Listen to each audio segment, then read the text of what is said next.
Good evening, everyone. Thank you so much for tuning in to the latest episode, the returning episode of System Link, our joint podcast and game stream featuring, as always, my ever-reliable co-host, Mike Hazelton from the Xbox Guide. Mike, welcome back to System Link. We're back. How are you doing? Howdy. Yeah, good. I mean, ever reliable, but I think at least one of the episodes was my fault that we missed. So don't talk yourself down. But yeah. Good to be back in episode 13, I think. So yes, yeah, absolutely. We're back on track and obviously continuing on our Wednesday slot midweek. Just a bit of housekeeping, just some bits and pieces in case any of you hadn't seen this across our Discord or socials. Burly Live will now be moving to Saturdays, and Mike and I will be doing that as a co-stream event as well. So Saturdays at 9 o'clock we'll be jumping on, moving from our original Monday slot. It just made sense for us. I've wanted to move into doing more stuff as sort of in pairs and doing sort of code and shared streams. So this was just a chance for us to kind of put that into action. And also, finally, we can talk about this in the sense that it exists. The Xbox Guide has officially come out of... Well, is it running in beta, but it's officially out of development? It's now live, No, right? it's fine. It's fine. Oh, great. Live, yeah. Final version. There'll be... improvements as time goes on, but it's the beta stage was the last couple of weeks really when it was live, but I hadn't told anyone about it. So nice. So it's finally a thing. It's out in the wild. So it's just introduce it a little bit, Mike. I don't want to talk for you on that one. To sort of give sort of the elevator pitch of what the Xbox Guide is. Yeah, so it's the xboxguide.com. Basically, the main feature is it aggregates most of the Xbox news articles from the main gaming websites into one place, similar to something like M4G, except it's not human moderated, so you get everything. There's a bit of filtering in to try to deduplicate some of the stuff, but that's something that will improve over time. And then kind of behind that, there's quite a lot of data stuff that I'm getting from the Xbox API, things like the top played games and stuff like that, chart positions, and then I'm kind of logging that, and over time we'll be able to do some features about, so-and-so game has done this well for this many months and bits and pieces like that. So I'm working on some analysis of the Game Pass subs since they've changed. I saw a little bit about some of the games that have dropped off between Ultimate Sorry, no, console and standard tiers. So yeah, just looking at that in a bit more detail because I've got the data behind it. So it's going to be kind of the new stuff is the focus, and I think it's why people will come to the site. But then I'll be doing some of these more unique features based on the data that I'm getting. So yeah, keep an eye out. Yeah, nice. It's kind of whenever I've been sort of privy to any of your sort of early testing and what you were putting together, there's sort of a really nice sort of combination of both aggregated news, so collected from various Xbox sites, but also those original features you mentioned. That was something that was definitely a big draw for me. And it's nice to see, obviously, now in its complete form. It's out there. System Link is integrated on there as well. So please do check it out, thexboxguide.com. It is now live. You'll be seeing that pop up again in our Discord with references to various articles, etc., as our sort of maximum synergy continues as we continue to work together. Just a couple of other quick housekeeping bits. We're going to be doing a weekly poll in our Discord starting from next week, which will tie in with some of our chosen topics for System Link, giving you as an audience a chance to kind of weigh in on some key ideas. We can then refer to that poll when we're in mid-discussion. Be quite nice, again, just to increase that engagement, not just with chat, but within our Discord and our socials before the episodes go live.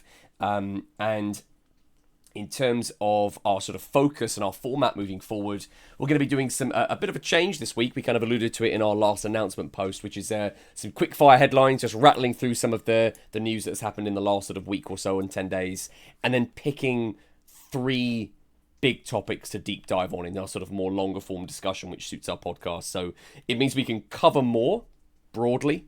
We've got our sort of broader selection of headlines. We're not having to kind of eliminate stuff, maybe things we couldn't justify spending a huge amount of time on, but we still want to mention, we still want to briefly discuss and share our thoughts, and then we'll have our deep dive on our 3 chosen topics. So this week we'll be trialing that format for the first time. Let us know, obviously, in the chat what you think. Big Manny, yes, you are Prime subbed. I can see that crown winking at me in the chat. Thank you for that. And Plug Socket, thank you so much for jumping on as well.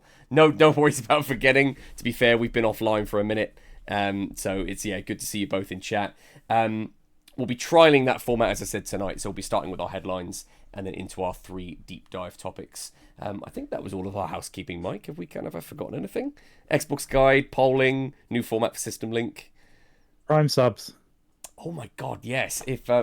Actually, and I already said it as well about Big Manny. Thank you so much, Big Manny, as already for being a Prime sub. If you happen to be an Amazon Prime subscriber and you had supported us originally in our first month when we got our affiliate status, but you're currently sitting there just with a nice little Prime sub. He's just sitting on the side of on the road. He's waiting to be used. You know what I mean? He's just sitting there waiting for his cab. Please do consider a Prime sub to Burly Bird Media right here on Twitch, because every little helps, and it obviously doesn't cost you anything other than the Prime sub that you're already paying to Amazon Prime. Realised contradicting myself as I said it. But yeah, thank you again, everyone, for your support. Even just being here, watching the stream, jumping in a chat, it all really helps. So thank you for being part of this very jolly community. And just on a personal note, God, I've missed this so much. I've missed my spieling. I've missed the back and forth with you, planning our topics and getting ready for the episode. This is such a treat. It's my midweek jolliness that I have, is like to be able to just hang out and talk about video games. So on that, kicking off our new format with our headlines. Recently, there have been a lot of rumors circling about the Xbox upcoming 25th anniversary, which, remind me, Mike, is that 2025 or 26? I want to say it's 26, isn't it? I think. Yeah, I think it would be. Yes, because there was the 2001. Yes, because part of the rumors were talking about that potential next-gen console launch, which right now they're talking about it being their big platform that Sarah Bond has been talking up and saying we're making this dedicated hardware, and then potentially their sort of version of a Series S or that kind of multi-release approach being a dedicated handheld, so a next-gen console and a handheld to tie in not only with the Xbox 25th anniversary but Halo anniversaries as well, the anniversary of that launch. Are we putting much stock in this? Do we think Microsoft is in fact going to try and time their next-gen launch with this, or is this just sort of convenient rumor mongering that ties in with a date? Yeah, it's difficult because it does seem to tie in with the rumored next console. But then there was a bit about, I think, them bringing back the green kind of opaque shell for the console. I don't know where that would fit in, unless it was a special edition of the launch model. We have to probably also talk about the PS5 special edition Mm. that was announced as well for their anniversary, because that looks really good and kind of Yeah. got the internet really just waiting for pre-orders to go Yeah. live on that. So I think that's what kind of sparked the Xbox news. But it's difficult to say because we I think, based on what Sarah Bond said, are expecting hardware news this year, and I don't know what Mm. that would be. She said holiday, didn't she? That they would talk about hardware. My And concern with it's that is that it becomes like, here's a new color for Series S. But they've done that Yeah, already. but they've done, yeah, It's because they've done the new SKUs for the Series X. I feel like it has to be something more than that. And personally, I think if they were launching a handheld, I would launch a handheld as soon as possible. mm. Have a version out for a couple of years until the next gen. I think it's a Oh, what? And then mistake it to. like next gen Yeah, I think becomes it's like version 2 almost. yeah. There's been a lot of criticism about Series S, but Series S was carrying Mm.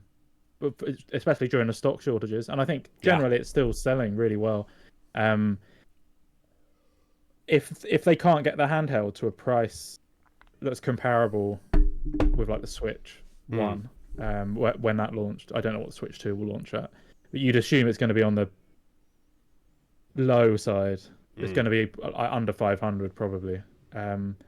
If they can't get their handheld to that price point, I would rather they do a Series S style Mm. model of the next console, because I think it's really important and it differentiates them from Sony. Yeah, and And especially in which case, I would yeah. have the handheld as a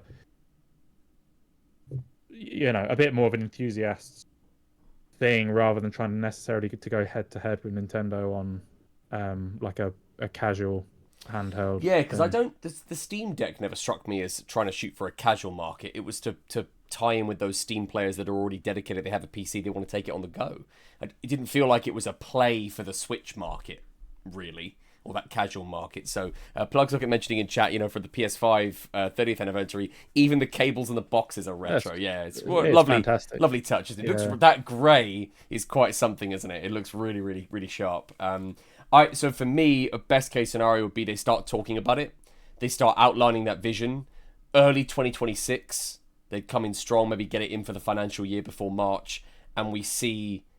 I'd love to see a next gen console and a handheld launch together. I think that's a wonderful idea. Create bundles, create something that goes with Game Pass, announce it now, let it cook, start pre-orders in the summer, get it out ready for March 26, and for me that would be just great. And there's definitely going to be people that will want both.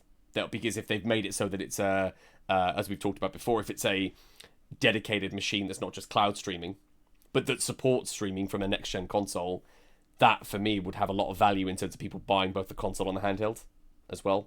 They could potentially get both. There's But presumably definitely. it'll be dockable like the Switch, Mm. so it could function as your home console.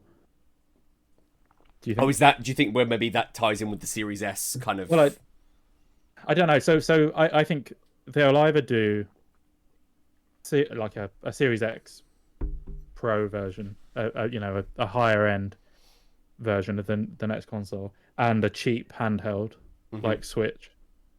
It doesn't make. I don't think it makes sense when they do like a Series X style thing for 600, 700 quid and a handheld for 600, 700 quid. I just think that's stupid. It's I think overkill, isn't it? Yeah. there needs to be a price difference that you Yes. say, I'm getting this one because it's cheaper. I'm getting that one because I want the Which is the XS approach, isn't it? Is I'm going to get this one because it's cheaper and digital yeah. only or whatever. Um, So maybe release timing then is important with that. If they're going to kick off next gen in 2026, maybe the better play actually would be, now that I think about it, would actually be to have the console launch in 26. That's next gen starting. And have the handheld be something they release in 25. Announce it this side of Christmas. Release the handheld next year. Next gen kicks off and it ties in with the handheld somehow. Has cloud streaming well, or. yeah, and everything's going to be forwards compatible. Oh, the handheld would be forwards compatible. You'd think with the vast majority of certainly the early few years of the next Xbox. Mm. But it's about price. If they feel like they can't launch it for a reasonable 500 or less, I think they'll they'll struggle to do it as a launch. Alongside the launch. Yeah, it would need to be its own thing, console. right? Whereas they could announce it now and launch it in 25 at 600 quid, which is basically Steam Deck price, and I think Yes. people would be fine with that. God, if they managed to get an Xbox handheld out for 499, if they did it for the 500 quid and got it in that margin, I do think it would, especially without a next gen console alongside it. I think it would find a market for sure. I think it really would. Yeah. Whether Well, that's I was going to say feasible- on this stream, so that it's actually recorded. Yeah. I did think that they might announce something at Tokyo Game Show, just because that is the mobile audience, and they've got a presentation, which is kind of unusual. This is cool. I like it when it gets our bets get a bit spicy. So I'm going to say we don't see it at TGS. I think your logic makes sense, but I don't think we see it at TGS. I think it's really unlikely. I'm just saying it. No, but it'd be cool though, right? Yeah. Yeah. I think it's Game Awards. I think it's Jeff Keighley. I think he's got a scoop. I think he's got a nugget, and I think we see. And they shouldn't be giving anything to Jeff Keighley after the Indiana Jones thing. Right. They will though, because they're tone deaf and they don't understand why that was a problem. I was watched Jez Corden on Gaz Septic Source's show. And apparently it was rumored that was like a Jeff Keighley Maverick kind of move, and they were I think he was saying that who's the voice actor that's doing Indiana Jones? Troy Baker. Good friends with him, yeah. He and I. He was supposed to be doing it. He was supposed to be on stage. And I think had to put out because of the strike, or it was like contractually he couldn't appear and do it. And then so Jeff Keighley basically did it. So it's all rushed. Okay. Yeah. Interesting. That's yeah.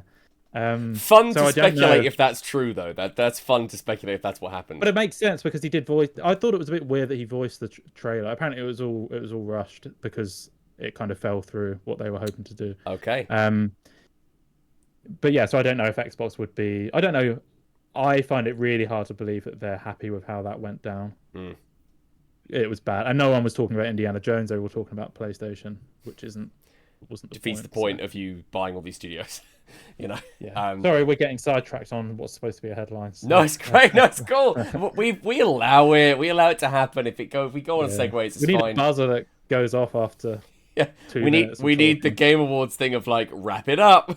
Yeah, totally. Come on, let's do this. So we also saw recently, and I found this particularly eye roll worthy, which was some people commenting on the Dragon Age character creator that was revealed a couple of weeks ago, and how apparently it was sort of, indicating some kind of woke agenda where you could just sort of specify you were more masculine or feminine. You had different voice options. I've seen this in a bunch of games. It's not uncommon. From what I've seen and what I've heard from fans that actually give a shit, which is that it's actually one of the most detailed character creators that BioWare have made. It looks really in depth. I just straight up don't buy into the narrative that it's some kind of commentary. I really don't. I don't see what that is. It's just a character creator with options to make the character you want. I just don't get it.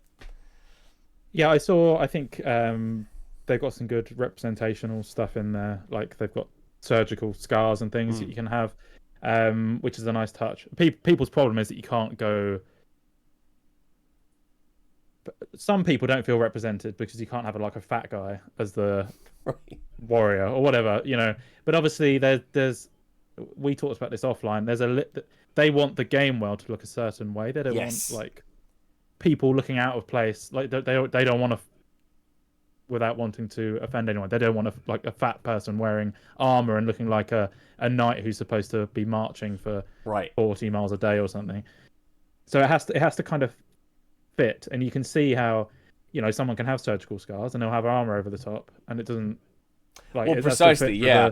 And it's not like Saints Row. Like Saints Row 2's character creator allowed you to create just the most obscene.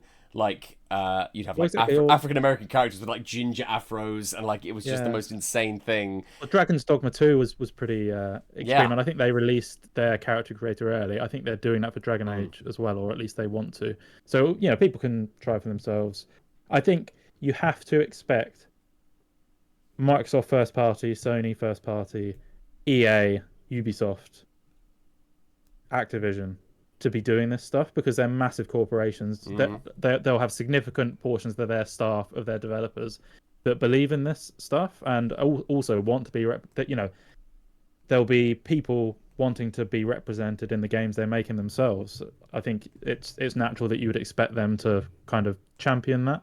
Absolutely. So you'll see stuff like Stellar Blade that's made by teams that aren't in that group that I mentioned. But for the most part, I think Western indie developers, for the most part, and the big corporations are going to be doing more of this stuff, and you just have to deal with it. Because if you work for a big corporation, that stuff is it tends to be where they lean, right? And it's exactly.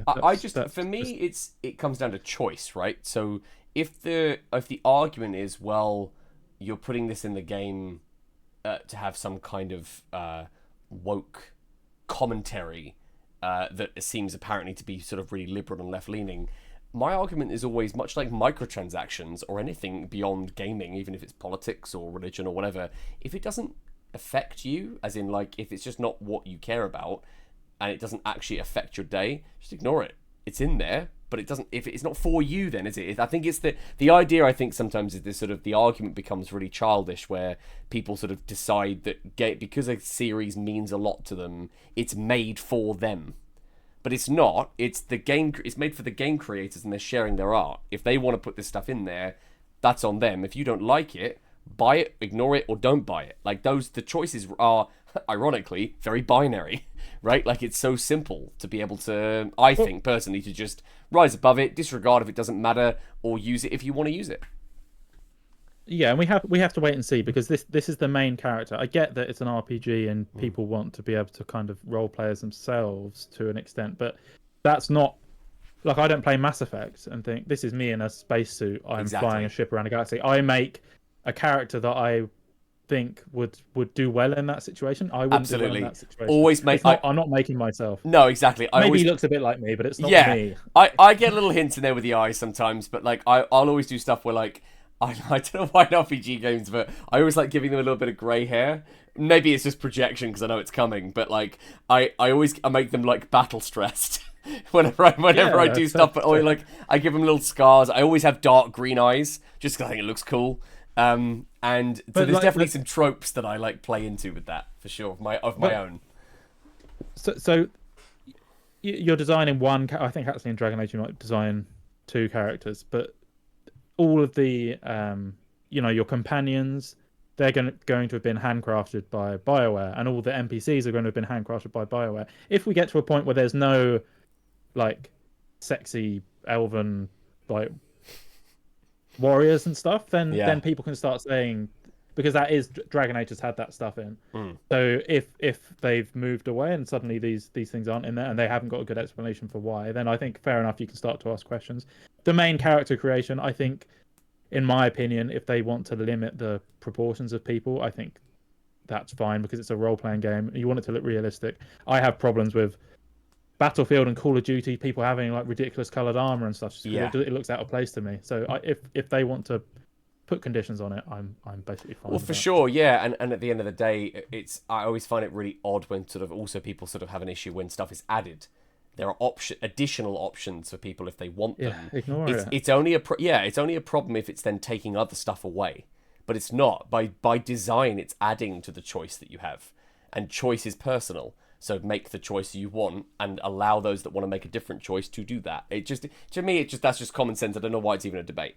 And that's why it just seems such a sort of disproportionate reaction, most likely amplified by social media, and sort of, it's a very small minority of loud people that would have an issue with this, Yeah, we've got two other games I can think of that we're going to talk about today that have also got this problem.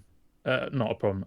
The community or social media is relatively negative about the game because of this perceived woke agenda. Yeah, which is just absolutely nonsense. So another headline that we've got to cover today is, of course, the ridiculous situation with Concord. Concord obviously lasting about 2 weeks before being now summarily binned off, and we can't see it anymore. It is gone. I am not convinced that game is going to come back as a free-to-play game. There's been lots of speculation they're going to spend the next 6 months retooling it and relaunch it. You were convinced it was coming back. I've sat on Is it. it the 400 million? I've sat on it, and the 400 milli has really, really changed my mind on that. Because since we last spoke, it was revealed that Con pulled the cord. Thank you for that little dad joke. The rumor was that it cost 400 million to make. Now that's been corroborated by some and denied by others. So obviously pinch of salt this, but that given the amount of time spent and the marketing spend and the fact that they've tied in with Secret Level, they're still releasing that episode of that animated show for Concord, even though the game does not exist. I've sat on it, I've chewed it over, and I really don't think that game's coming back. They've spent. I mean, that you could argue against that and say, well, they've spent this much money, surely get something back from it, something better than nothing. Try and recoup some cost, whether you re-release it free to play and do the battle pass model, right? But then they released it at a budget price to try and recoup some of that investment to avoid the free to play problem of wading into such a crowded market.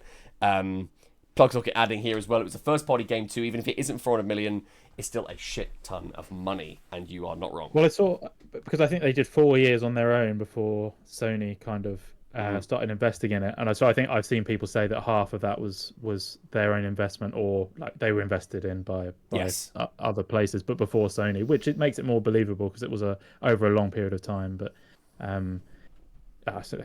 it's extreme when you look at the cost of other especially Sony games that have come out under that. But yeah, if it's like Plugsocket says, if it's not 400, it's still even if it's whatever 100 million.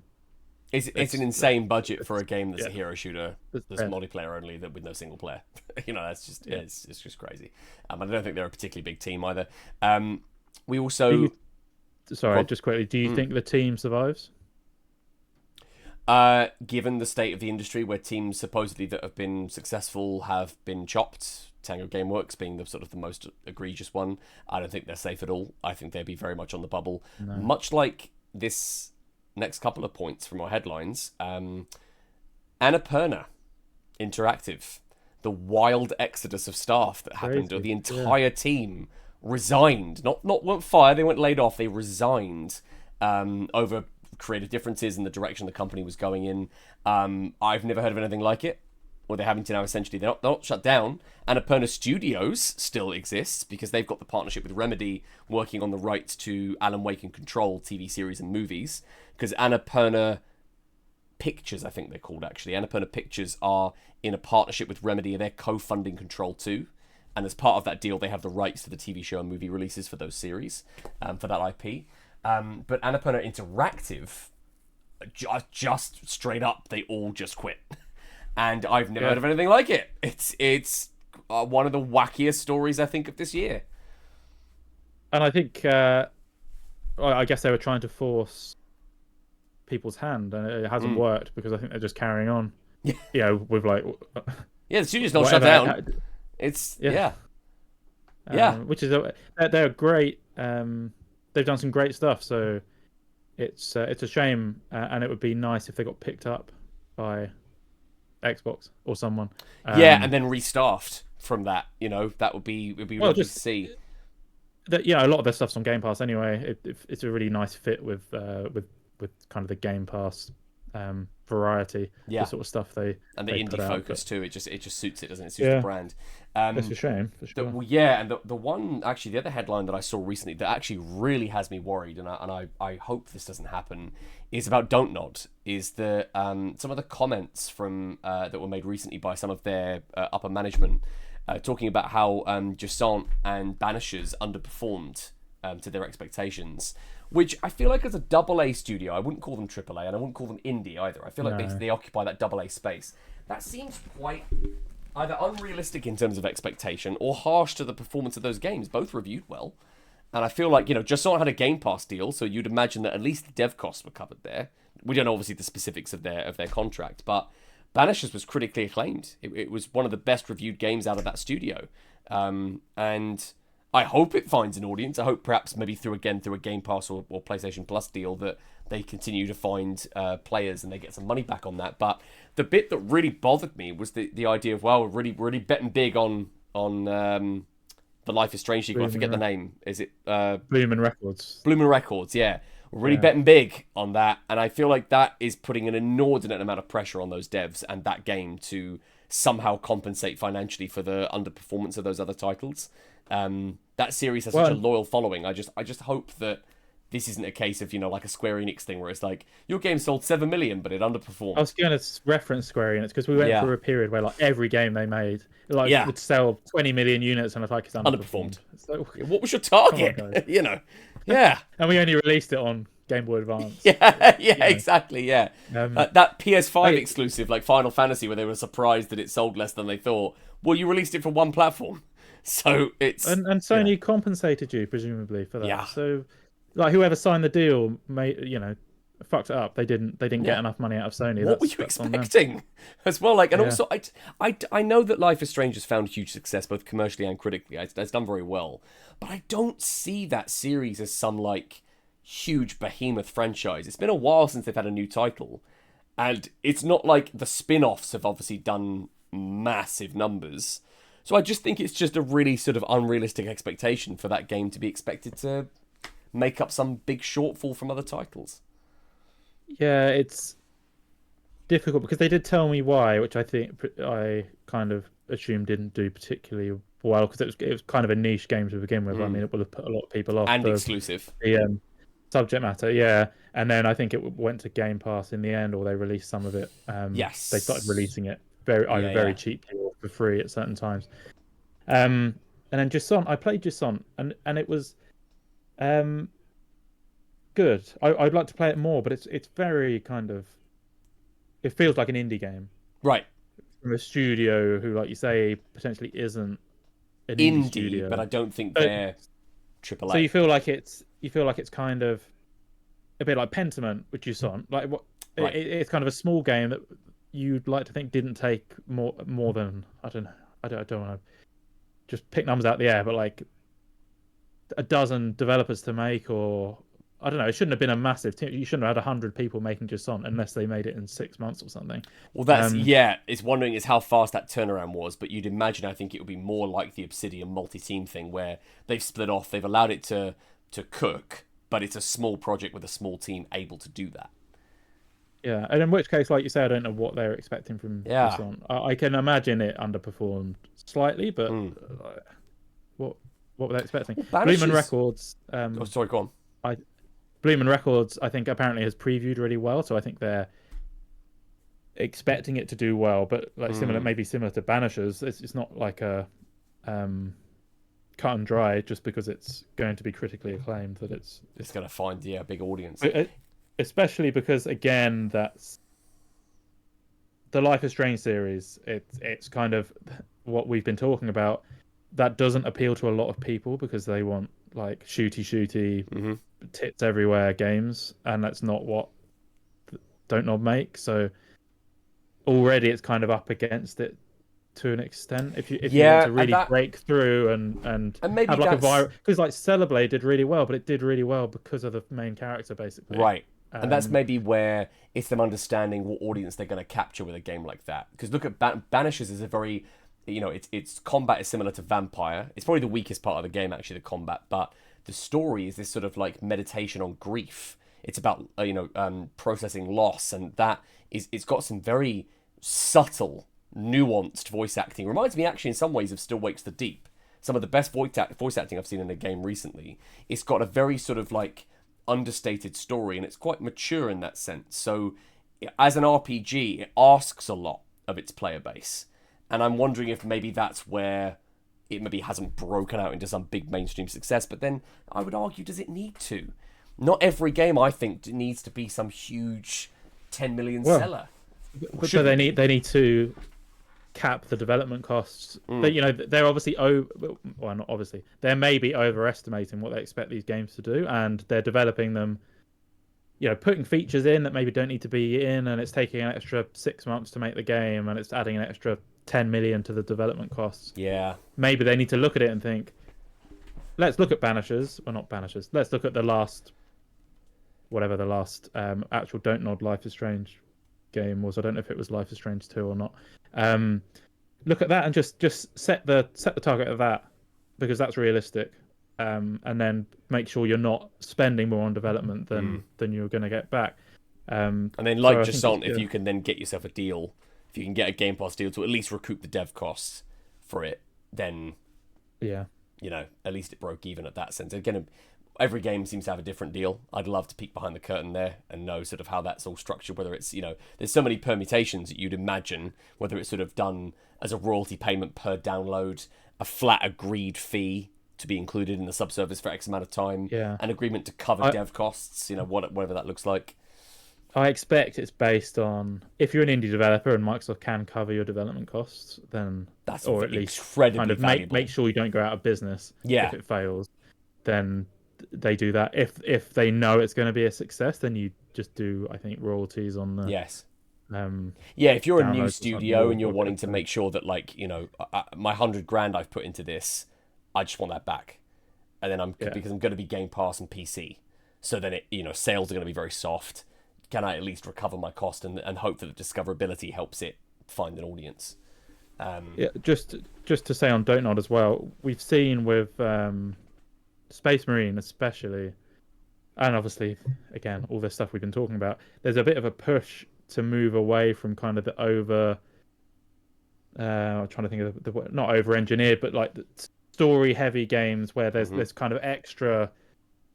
Like you were talking about the story about grief, I think it's probably really important from the developer's point of view that they tell that story. Yeah. But from a player's point of view, I think there is now a growing community of people that just want like classic Xbox 360, Xbox original, PS2 games Simplicity. where that you didn't get all that story in, especially in stuff like shooters and action games and stuff. They just want some of that stuff, which doesn't fit very well with Don't Nods. Right. But there's place for all of it, even if the audience Totally. shifts, like we had for several years. It was the big shift to free to play and then live service. And then we've obviously seen that become bloated and it's tough for publishers to carve out a corner of that market. I think there's places for all of it, always. But then the idea now of, like you said, people sort of wanting to harken back to those old school, simpler games. I don't think you can then look at Space Marine 2 and go, well, Banishers needs to do those numbers. Because it's understanding what your audience is. That is going to mass appeal. Banishers is not. So don't Well, exactly. put that up against Life is Strange, for instance, which has a well-established... Banishers was a new IP. Jusant was a new IP. Life is Strange has a decade-long worth of games that have been coming out prior. And it's got a name change, which is going to hurt it, unfortunately. That the only people that buy that are going to be like hardcore Life is Strange fans that understand that it's changed to the Life is Strange team, the original team, has made this game with a different name, or if it's critically acclaimed, people that buy it because it's critically acclaimed. They'll then know it they're from up that. against it with They that. are. They really So are. just don't put those expectations in there. It's just not fair. Plugsocket coming into chat saying Space Marine, a PS3 game in the best way possible. Couldn't put it better myself. That is spot on. Yeah, for sure. So sneaking into our headline segment tonight, Assassin's Creed delayed till February next year. Very unusual for an Assassin's Creed game. If those games are coming out, they are hitting November every time, pretty consistently. I think it's a really great play by Ubisoft, certainly just for me personally. I had been sort of thinking that Dragon Age is the big game I'm working towards this year at the end of October. And originally Assassin's Creed was 2 weeks afterwards. And I just straight up was not going to be able to. I think they may be a bit afraid of Dragon Age based on how it's previewed and the stuff they've shown. It was at the state of play and it looked good there. I think they've said it was because Outlaws has underperformed. That's kind of the main reason why they've learnt from Outlaws. They want and the they polish. Want the polish. Yeah. They want which is better than what Xbox said about Avowed, which was, we want to be, you've got a backlog, we understand, and we're going to delay Avowed. It's like, which is now in February. So, it just needs polish. So I appreciate they've given us like decent explanation for why it's moved. And early too. This didn't feel like a knee jerk. This was 2 months ahead of the Assassin's Creed launch in November. And they've seen the Outlaws response. They've seen that obviously even with a big mega franchise, that especially when you're AAA and you're charging people 70 quid, you got to have a polished game. Look at Space Marine. Space Marine's a £60 product, and my goodness, that game is in a fantastic state. Delayed by 9 months. Yeah, I mean, Yeah. probably teetering on AAA for its budget and its scale, because it's quite feature complete.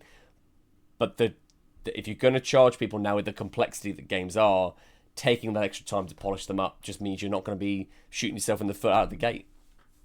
Yeah, well, you say not knee jerk, but they cancelled. They had like press kits apparently that were, or previews that were supposed to be going out, and they were pulled like right at the last minute. Like Plug Socket says, they were supposed to be at, was it TGS tomorrow, and pulled out of that like literally.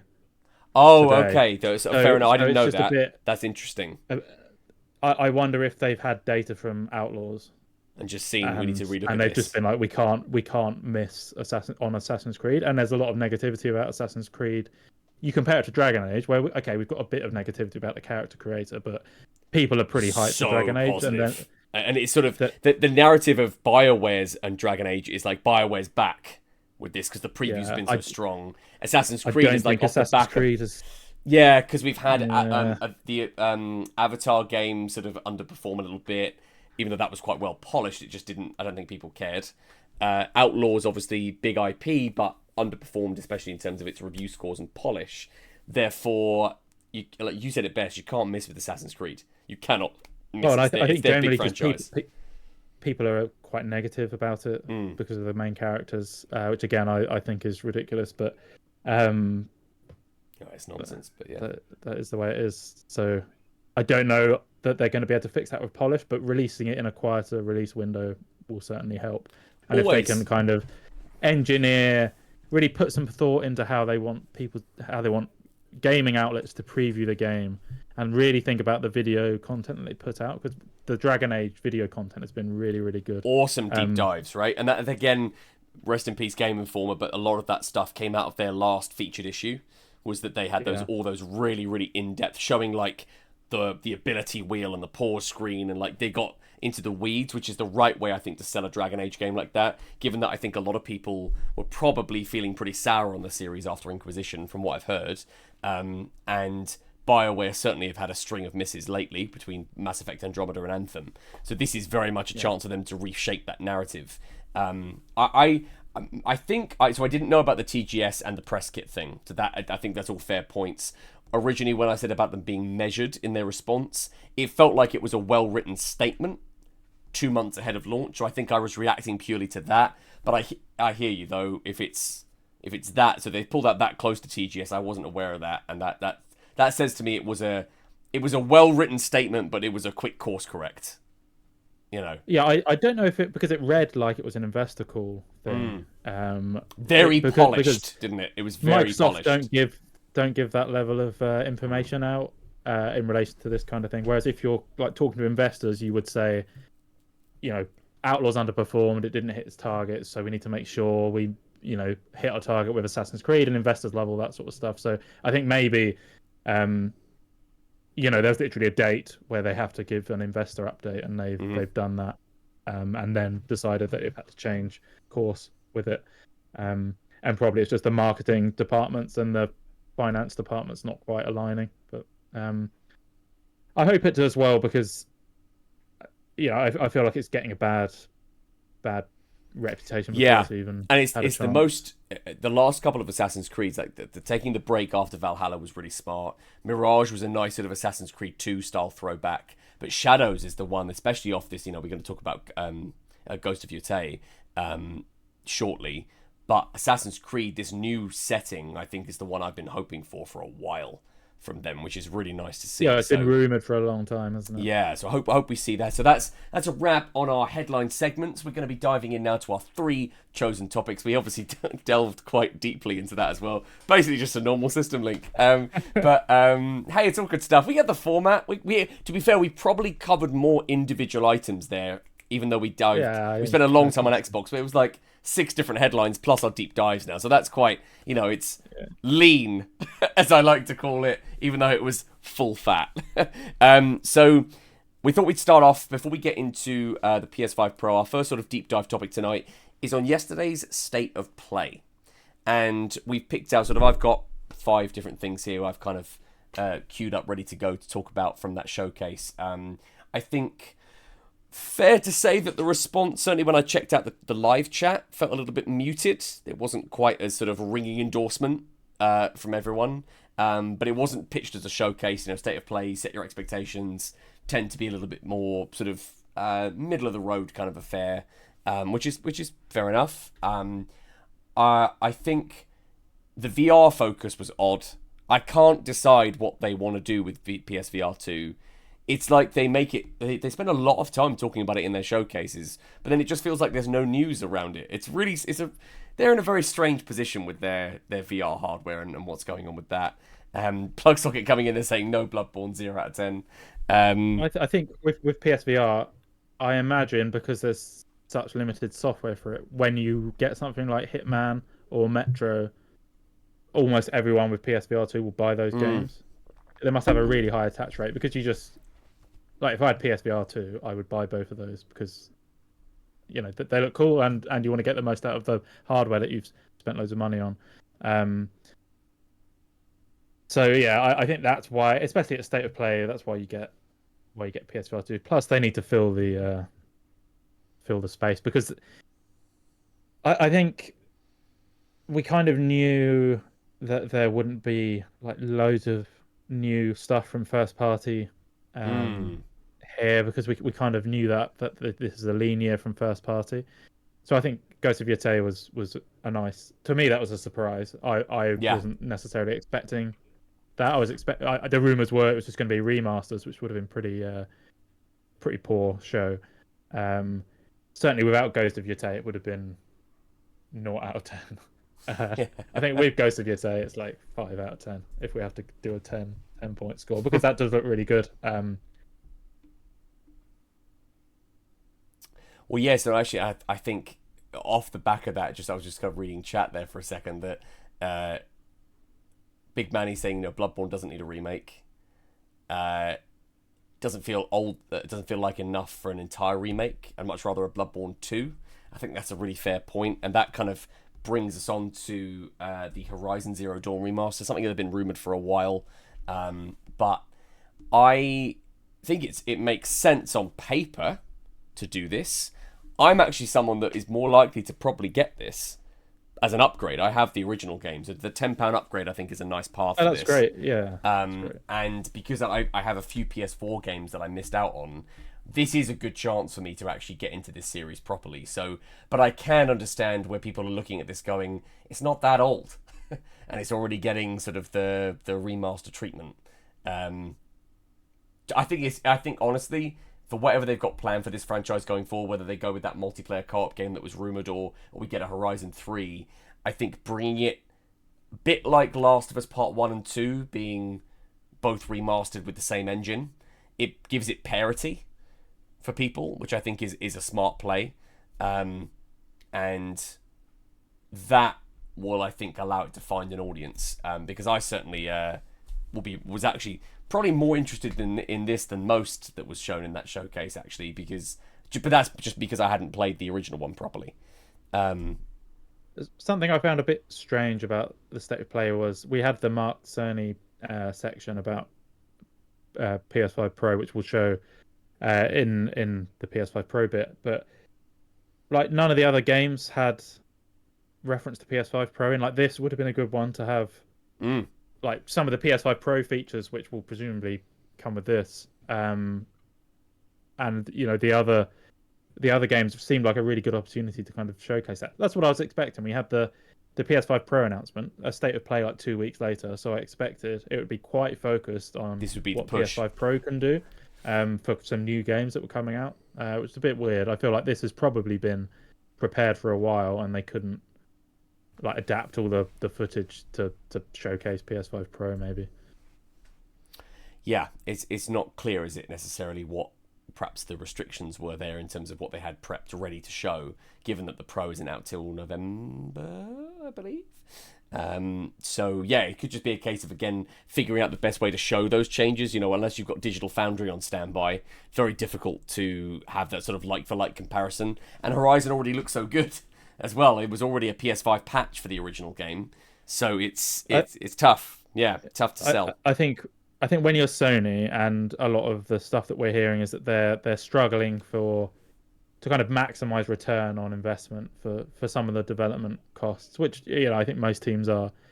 If you can have a very small team working on remastering stuff where you're guaranteed to make a profit because there's such a small team working on it, then there's no harm in doing it. I don't think it makes sense for like Xbox to do this stuff because it would go into Game Pass and just be lost. They wouldn't be getting any real revenue from it unless it's stuff you can put on PC that wasn't already on PC. Again, that's the beauty about the Sony approach, is a lot of this stuff, when they remaster it, comes out on PC to a new audience, and they're getting actually quite a significant amount of revenue from that, that from people that have never played the game before, which might not be seen otherwise. It might be like sort of that audience would just be wouldn't be captured by that, which is again an interesting approach, isn't it? They're now dipping much more into PC than they ever did last gen. The other title actually I thought was really interesting off the back of that was the Lego Horizon game, which got a really sort of interesting looking deep dive. Look at those chompers! Okay, trail spots aren't cheap, so let's get started. Trailer with a mysterious past and her I think very heroic friends. It's a really clever way stands in the way to open up unspeakable evil. Horizon as a IP Join them as they into explore, something hunt, else. like wacky outfits, and I decorate think their village. still Nailed it's an it. odd Awesome. choice. But wait, there's more. For Lego. With the digital deluxe edition, you get this it's really odd. I wanted exciting to get your roller thoughts on thing. that. That's I think it's odd as well like because the Shadow Stalwart I don't outfit. think you could see Yeah, this in this, the Switch I library don't know and what buy that it is. just because it's Or Lego. that. Or why they're climbing in that And Yeah. get exposed to Horizon like that. Look Like, how it much seems fun like they're having. it being on Switch is a bit Come and weird join the because party. the only Mother's people that heart. would buy it is still Horizon. Look at those chompers. In which case they could buy it trail on spots aren't cheap, so let's get started. PlayStation, A probably. hunter Yes, with I a mysterious think past. if you're going and to her, expand very your IP heroic and friends awareness of it, Lego's a are nice all way to that do that. stands in the way Very, of an unspeakable popular. evil. It's that I don't know if Join them as they this explore, hunt, particularly, like wacky outfits, this and decorate IP their is a village. very good fit Nailed it. for This is Lego. awesome. But That's wait, the thing there's I more. can't With the get digital over deluxe myself. edition, You get need this mass exciting appeal, new I think. blue roller Like Lego's thing. obviously got mass That's appeal, fantastic. so it kind of, like you say, broadens the appeal of Horizon a little bit, but compared to the other stuff that's had Lego games, it certainly sticks out. And I wonder exactly what the deal was here. So, by the way, thank you, Plug Socket. I fixed that. You said about I had audio accidentally on the trailer, so thank you. That should be fixed now. Yeah, I wonder if it was who's the developer? Is it Gorilla doing it, or is Gorilla it involved. I actually don't know the development team on that, so that's a good, good point. just there. interested? Yeah, if it's like Sony are funding it. Well, yeah, and then Or perhaps they're Lego, perhaps they're looking at it as a way of sort of they've got Horizon. They're sort of trying to treat it like a marquee franchise. They're pushing it. It's sold very well, so they've got the remaster coming. They've got now the Lego title coming out. You could anticipate reasonably a 2025 reveal for something next, whatever that looks like. Keep that momentum going. So even if we can look at it and go sort of, well, that's an odd choice in terms of Lego adapting that franchise to their design constraints, we can look at that and think that's odd. If it's about putting it in a news cycle, if it's about just pure brand awareness, very clever move, I think, by them, even if we personally maybe don't agree with the gelling of those two things. Yeah, I mean, to be fair, I can't think of many other PlayStation franchises that would work. Certainly not current franchises. Yeah, weirdly, just because of the combat, I feel like God of War might be, because it's so serious. I think it would be very easy to then take Lego God of War as like the parody. Horizon sort of has elements of darkness but levity already, and it just seems like it's just stripping away all of the sort of emotional stuff and just having the levity. Whereas God of War, which is absolutely played serious, it is completely, I think doing a sort of treating the Lego game as a parody of that could be quite interesting as an adaptation. Well, I think there's certainly legacy titles that would like from the PlayStation back catalogue that I think would be really nice. And I'd actually like to see that some classic games that we haven't played for years and haven't been kind of given a next gen treatment kind of get Lego versions would be really cool. Oh, for sure, But, especially if it's an old franchise that's not nothing going on moving forward, just sort of bringing it back in a new format. Banjo Kazooie Lego. Don't you dare.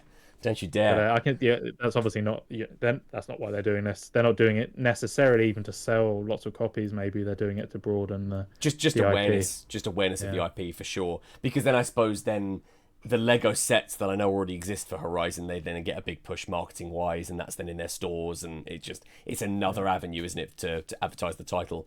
Now I'm gonna give you one guess. Which 1 minute and 6 second long trailer was my obvious highlight from PlayStation State of Play. What would that be, Mongoose General? It goes to you say. Oh no, it wasn't. No, okay. It's sorry, Alan Wake thing. Yeah. You got it. This was.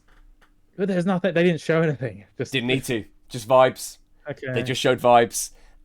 Because now, if I'm gonna be fair, because I am an obvious huge fan of Alan Wake. It was my game of the year when the first game came out. It was my game of the year when the sequel came out.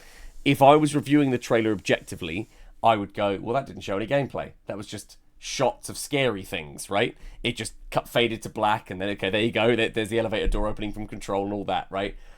But as a DLC for a game where narrative and the surprises are so important, don't show me too much. Keep it back. Have the restraint to just show enough to set the tone and preserve as much of that experience as possible, because I feel like if you're an Alan Wake 2 player, I don't think the DLC is about bringing new players in. It's about satisfying and encouraging those players that maybe want to upgrade to the deluxe edition to get the expansion. I think that's the push for them with that. Yeah, because you can't buy it on its own, can you? No, it's in the deluxe edition, Which which is really has an interesting. upgrade, which has an upgrade path you can do. But yeah, for this one, it's not sold separately, which I think might be a symptom of their Epic publishing deal, possibly. right. They're self-publishing Control too, and I imagine any further Alan Wake games would be self-published or in that Annapurna partnership. But no, I would want preserve it as much as possible. Just narratively, the idea of going back to Cauldron Lake, that's where the original Alan Wake was set, which doesn't really feature very much in the second game. We see it a little bit. But tying in the Federal Bureau of Control into that is hugely hype-worthy in terms of the narrative. So keep it under wraps, please. Just give me the vibes, and they were exactly what I want from something like this. So Yeah, and I think it was a really atmospheric, quite scary trailer. So it ticks the boxes. It just wasn't Ghost of Yotei, but no, of course. Take your point. Which for me, a game like this, it's all about selling the atmosphere and immersing you in it. I got so into the story of the second one, but the most immersing narrative game I played last year. Like, it was just, I was just totally immersed in it. And I actually do think anyone that's a fan of survival horror that maybe been sitting on Alan Wake 2 waiting for a sale might look at something like that and go, actually, I said about it not being for new players, but actually new players picking up the deluxe edition in a sale, some complete edition that includes that as well, that's on a discounted price, I think could potentially hook in some people that are disappointed that we're not going to get an Evil Within 3 anytime soon. Resident Evil's gone quiet for a minute. This could be that and the Callisto Protocol underperformed, so we're not seeing anything from that. So this could be the survival horror in for a lot of people that might make them choose to upgrade, pick up the deluxe edition on the cheap. How do you access this? Obviously, having not played Alan Wake 2, will it be something you pick in the menu, or is it like something that happens in the game? Thankfully, and I always generally prefer this, is that if you have the main campaign, which is its own thing, start to finish is done, any DLC that's narrative driven is a separately launchable thing. Cool. Yeah, and that's exactly what they did with the first one, because they were like 3 vignettes. They were like 3 short episodes that were, you had 3 different playable characters. They were like a sort of a really surreal piss take on the world of Alan Wake, and it was a really cool kind of little side story. This obviously looks a little bit more involved. I think it's single protagonist. It's building on the lore of both Control and Alan Wake, but again will be a separately launched thing. With something like Mass Effect, when those narrative expansions came out, that's not even close to being English. those games launched, you'd want that, I think, integrated with your crew, your heroes, the guys that survived your Definitely. mission. And it's easy because someone can just come up to you in the game and they're like, "Oh, this thing's Oh, happened." this new And then it place has just launches the opened DLC. that we've just downloaded, So It's that's very bad when you've I think with Oblivion I had like bought multiple DLCs at the same time. Had like 3 NPCs come up to me at the same time. It's like, oh, good, this thing's just happened, and that's just happened as well. It's like, Has that happened because my credit card got involved, sir? That's also where I had a really great time revisiting Mass Effect, because in the remastered trilogy pack, they integrated the DLC into the stories so that it would pop up at the moment that made sense. So that good, you had it, it just felt like another mission in the game, which only worked because it was a remaster of the original and packaged all together. Alan Wake, I think, is doing it the best way for a game like that, which is that they are standalone, and especially too because it's a time with Control. Control 2 is going to be their next big single-player game, or is it the Max Payne remakes? I'm not sure quite how far along they are, but Control is certainly going to be the next one in that Remedy connected universe. So doing a DLC, a bit like they did with Control 1, where the final DLC was an Alan Wake 2 tie-in and set up the return of that series. They're just continuing to expand that, and that's I'm salivating. Can't wait. The big one, you've already referenced it, was Ghost of Yotei. An absolutely stunning reveal trailer. I think this was a big surprise. Sucker Punch just firing on all cylinders here. I think this was a great showing. Lot of narrative context. We saw gameplay. We saw the world. Love the protagonist dealing with and they've actually said it's less of a Tsushima sequel, kind of more of another game in that world, which I really like that approach. They've just allowed it to be its own thing. I saw some people speculating that it might be like some kind of smaller Spider-Man Miles Morales spin-off, but for all intents and purposes, the way they've actually spoken about it, if you look at the trailer, if you look at the way they've talked about it on the sort of official PlayStation channels, this is, for all intents and purposes, Tsushima 2. This is a full-blown It's been a while sequel. in development. Yeah, it's been cooking for a while. We've had the director's cut before this. We've had the PS5 patch and the re-release of that, of the first game. So, and the Legends mode being added to Ghost. The multiplayer for Ghost of Tsushima was added 2 years after launch. So this has definitely been cooking for a minute. This is a full-blown sequel. Can't wait. And I hope that it is far enough away from Assassin's Creed Shadows that those two games can stand apart from each other. I would imagine this being a sort of November, end of year 2025 release, going up against whatever first party Microsoft have got going on. Yeah, that'd be funny. They against delay Fable. Assassin's Creed to February, and then it's up against this. Oh, It's gotta be later in the year.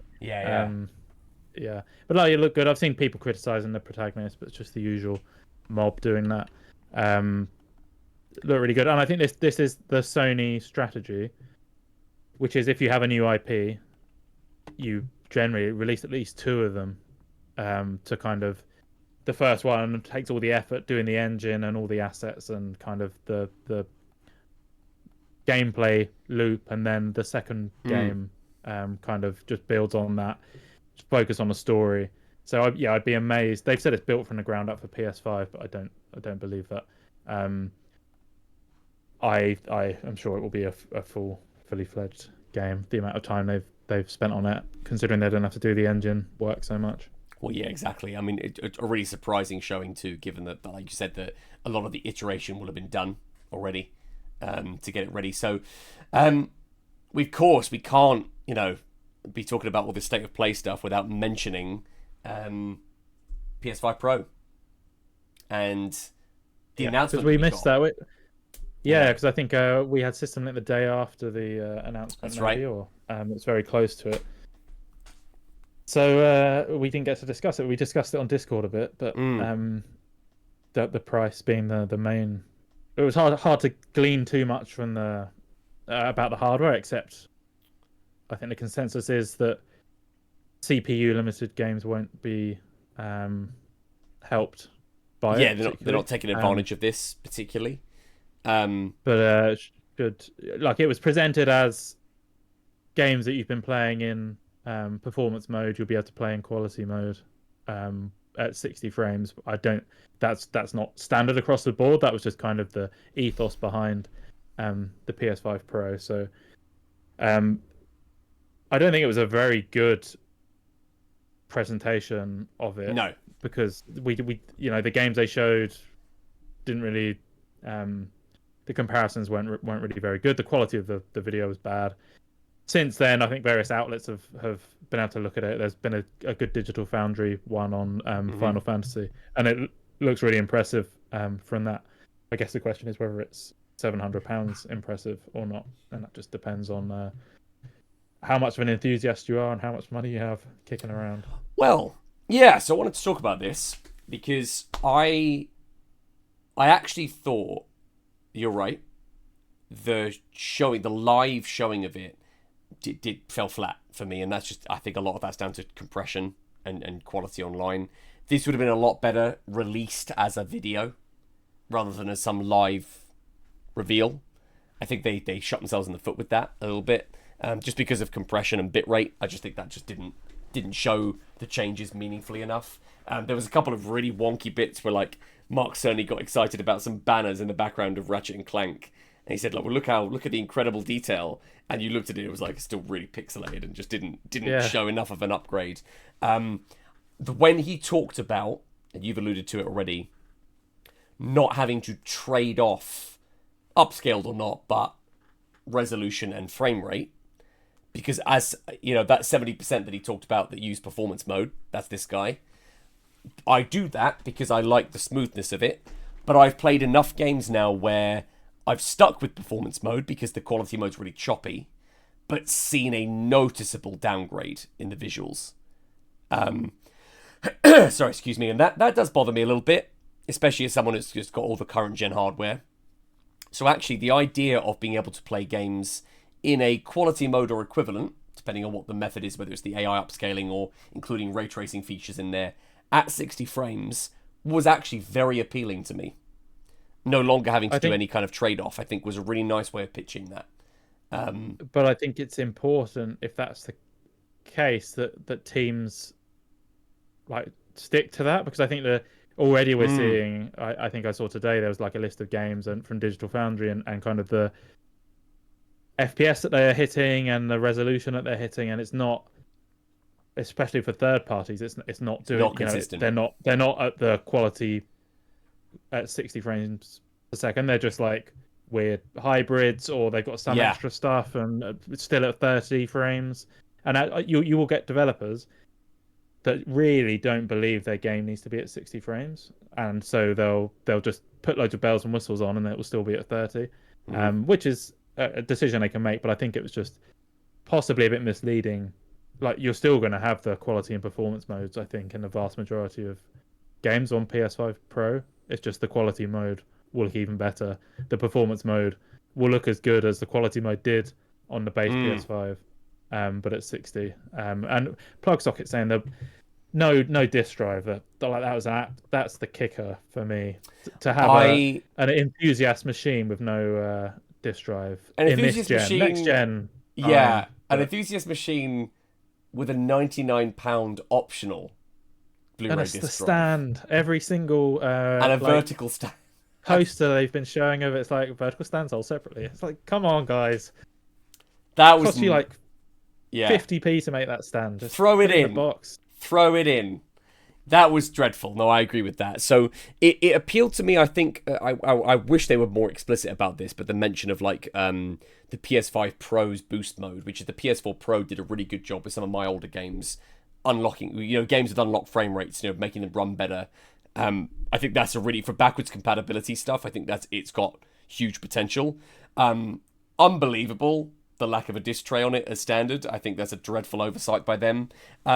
And I have said, and I'm happy to go on stream record on this, if Game, Argos, CEX, well, they won't be doing it for new, but, some UK retailer, Amazon, does a trade-in deal where you can give me 200 quid off, I'd consider it.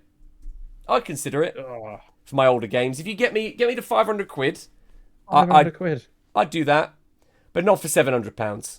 I'm not paying £700, not 800, because I want a disc tray with it as well. So I will be getting a disc drive. Oh, Jesus. So I just can't. yeah, I'm 500 is my top for consoles, I think.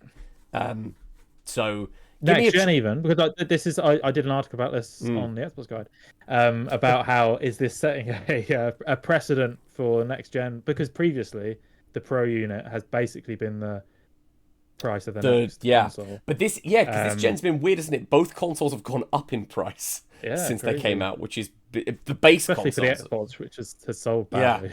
Yeah. Let's charge more for a thing that's not selling as well. Yeah, I think it does set a precedent for that. I absolutely agree. And maybe I'm going to have to revisit my paradigm on that if I want to stay in the gaming space. I can speak to how I feel about it now, which is that I was interested in the PS5 Pro when they talked about that no longer having to make that trade-off. I think that's really cool. I think we fairly criticised the way it was presented, the lack of detail and sort of meaningful upgrade shown in that particular video, and also the lack of an included disc tray. I think is fucking bonkers. Whether this is just us being curmudgeons and we have to just get with the times, it's going digital. Physical's going away, and this is just where people play their games now, and that's what they're catering for. Maybe that's a whole different system link in itself, sort of the move from physical to digital, but give me a trade-in deal and I'm interested. That's where I sit with it right now. Next gen is fine. The next gen can be all digital across the board. I don't have a problem with that. Okay. Maybe with a disc drive attachment to kind of appease. Check the license on your backwards compatible games. If you want, but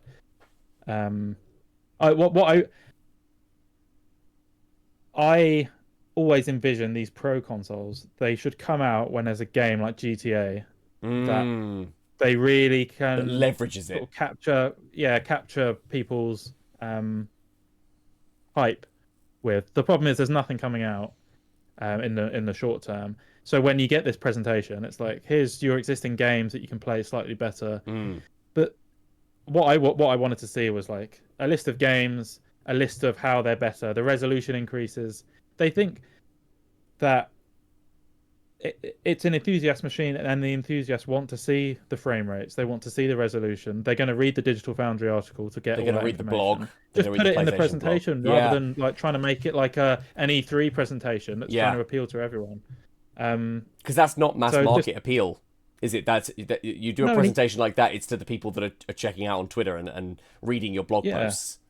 And he went into like obscure levels of detail about the features that it has that went over most people's heads. But I think in terms of detail about the actual games, it was really lacking, and they followed it up. That's actually something that in a weird moment of Microsoft getting the communication right for once, when they announced FPS Boost, and they talked about which games supported that, and then they steadily added to that along with the backwards compatibility updates. I remember there being a page on the Xbox website which was like just an A to Z of games, and it told you what console they were enhanced for. So I think this is the Xbox One X enhanced list it started with.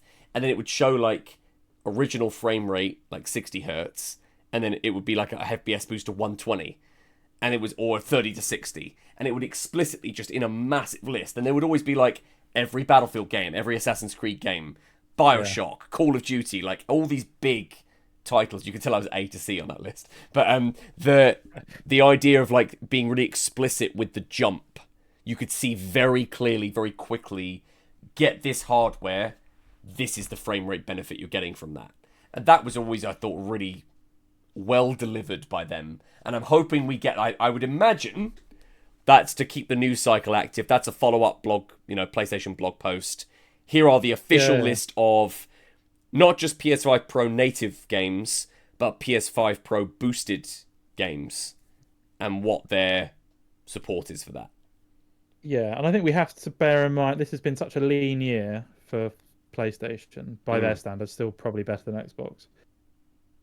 And the rumours are they want to go longer in this gen than Xbox, which is why I think they feel a need for a PS5 Pro, and Xbox just want to end this generation as soon as they can. This is their way of just tiding people over, basically. Yes, yeah, and but targeting there's not like a lot going on. And targeting they're the going to have to go enthusiasts. probably an extra year or two to Xbox, so they have to make this play.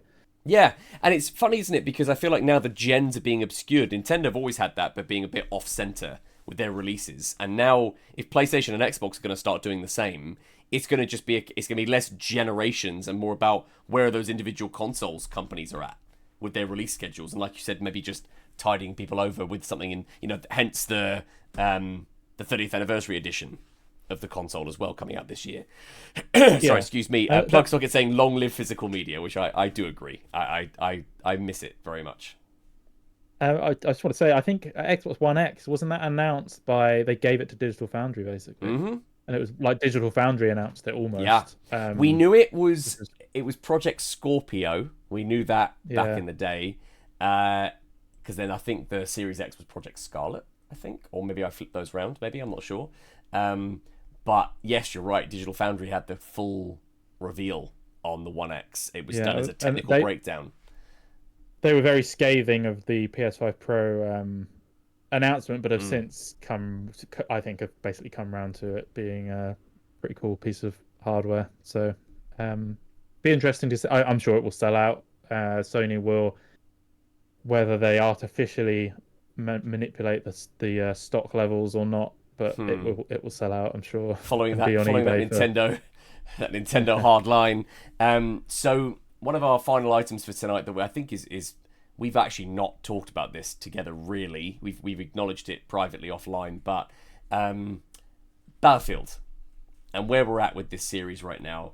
They released some concept art. This footage, by the way, from their most recent seasonal update for 2042. We thought it'd be kind of relevant just to have in the background. We've seen some concept art. A very sort of dark, grounded, sort of flaming city, reminding me of sort of Battlefield 3 and 4. And Vince Zampella talking about how it is supposed to be a modern day setting rather than a near future setting. Yeah.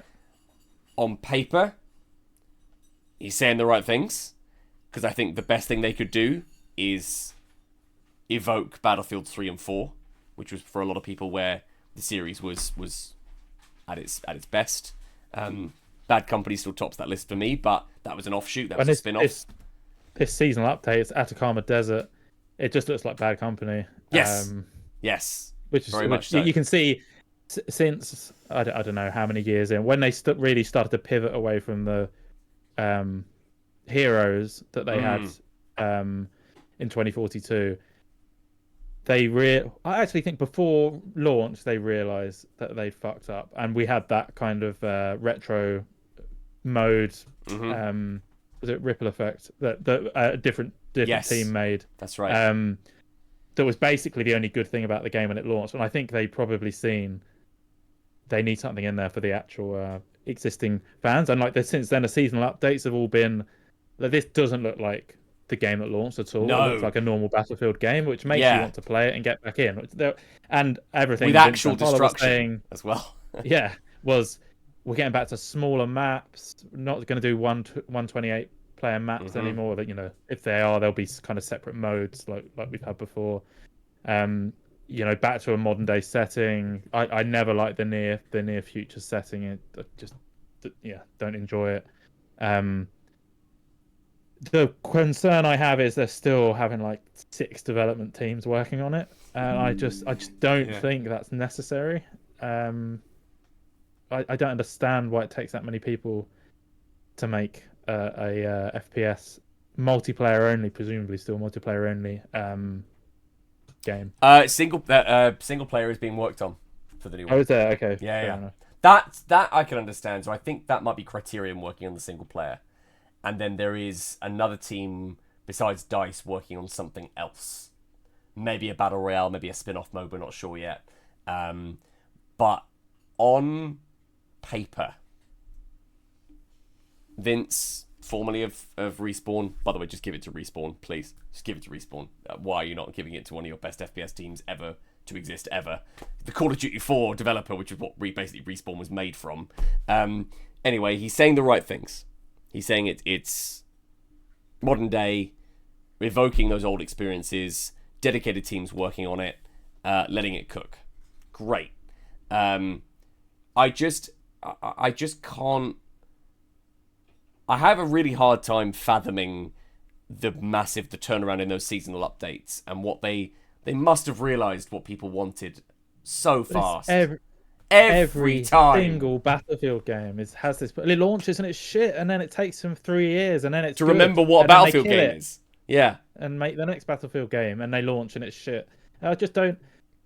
Somewhere at DICE, there's similar to what we've said about Xbox. Sometimes they just make the wrong decision after wrong decision, and take too long to kind of course correct. So hopefully having Vince Zampella overseeing will help. He's certainly not going to know what Battlefield fans want, and he'll know what a good FPS is, and he'll be able to say, what you're doing, this is not going to do well, let's give it another year and source it out. So yeah, I have confidence from that point of view, but we have heard it all before from DICE, unfortunately. Yes, we have. This is their just quickly. This is their last chance with Battlefield. Yeah. If this, because they must have lost, they must have lost so much money on 2042. If this launches and fails to the same extent, I think it's got to be chop and block there and there. Then I think they would hand it to Respawn. I really do, because the Respawn we already know are working on their final Jedi series game, so that huge team is about to be freed up for them. So waiting in the wings. Get it done. Ladies and gents, thank you so much for tuning in to our returning episode of System Link. We're back, baby. We are not, however, going anywhere just yet. Our podcast may be finished, but we're going to be playing some Rocket League, just some nice, chilled, easy vibes on a Wednesday. So we'll be back shortly. We're just going to get ourselves set up. So please stick around, and we'll be back shortly for some Rocket League. Thank you again, Mike, as always, for joining me as my ever-reliable co-host. Both of us apparently struggling with our voices right now. What's going on? We need to get that. I've got Stephen Murray sending me emails about herbal tea. I got to get it done. Guys, we'll be back shortly. Thanks again, everyone, for jumping into chat and tuning in. We'll be back shortly with some Rocket League.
And we are back, just playing some Rocket League, just to close out our System Link stream. We were sort of talking off air about what sort of reliable, stalwart game have we got in the rotation right now, and just always comes back to Rocket League for me. I think we've done our ranking, haven't we, Mike? Yeah. Yeah. I Let's think do some high I think stakes. we did our ranking game, and then we have one more since, which was really bad. Did I go down to gold, or did we fix that? No, we fixed that. We're both in platinum, but we're cusping. We're on the edge right now. I certainly have. You're fine. Oh yeah, always. Nothing to worry about. Oh god, I'm worrying. Terrible. Set them up. Oh, I didn't do it very well. It was me.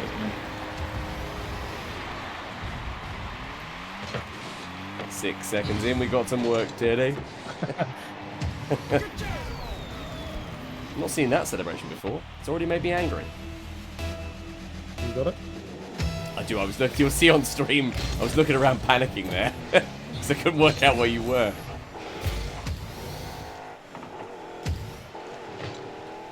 Intercepting.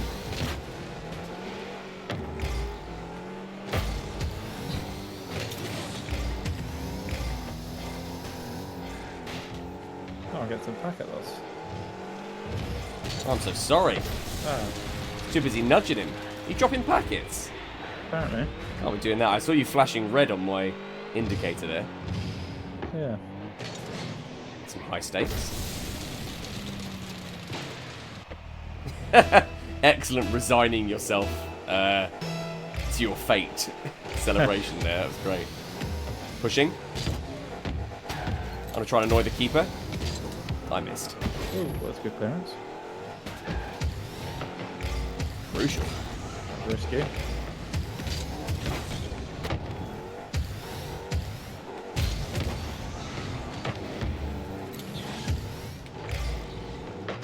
It's also terrible. Oh, A chain of doing Thought you people were dirt him. there. Intercepted. I'm push it. He was trying to be Prince Tricky with some dribbling there. Oh, nice. Oh, he's done me dirt.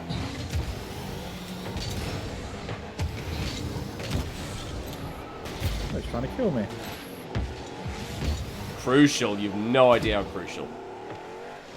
Saving bacon. Ha!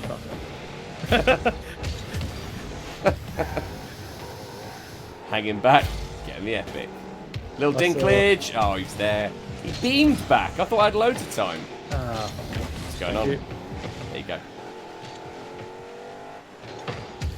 I'll push this back in.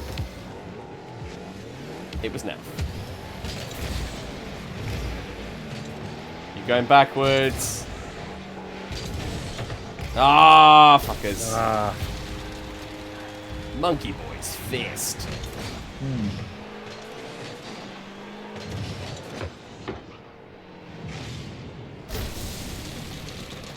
I'm furious. I'm on it. Going well, is it? I know. Why I'm got it. furious.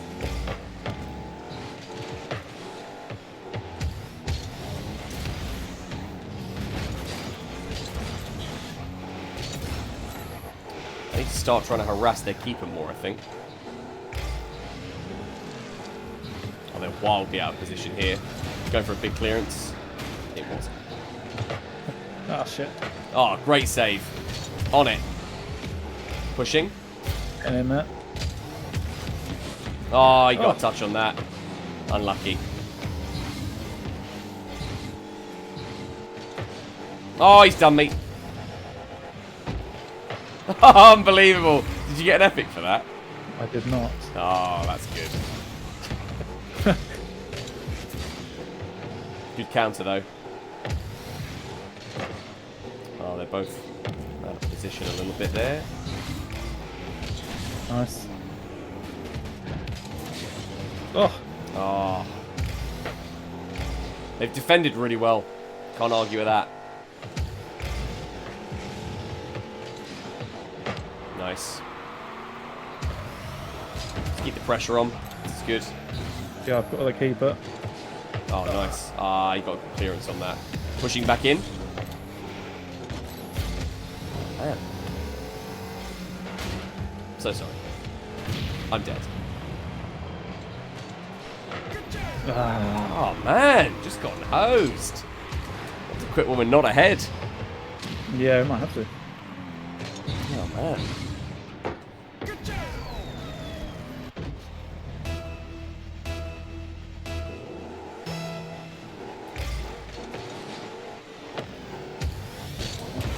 Oh, man. They're getting everything. Defense has been outstanding. So bad.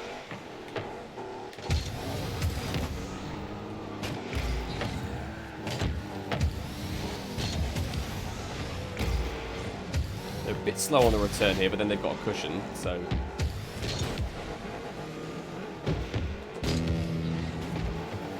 Oh, no, sorry. Oh, yeah, I think we're going to have to. I think we're going to have to... a bit of an anchor on this one, sorry. Yeah, no, it's all good. We just, you know, we'll have to probably wrap it there, folks, just looking at the time. But thanks, everyone, so much for tuning in. It's lovely to be back on System Link. Thanks, everyone, for being in chat and for checking out our latest episode. We will be back this Saturday doing some Burly Bird live for the first time together on a Saturday, kicking off hopefully around 9 o'clock. I think, did we say we're playing the finals, the new season of the finals, Mike? Yeah, new season of the finals. Yeah, season 4, baby. Well, thanks everyone again for jumping on, and as always, Mike for being my for being the co-host this evening. Okay. And we will see you next time. See ya.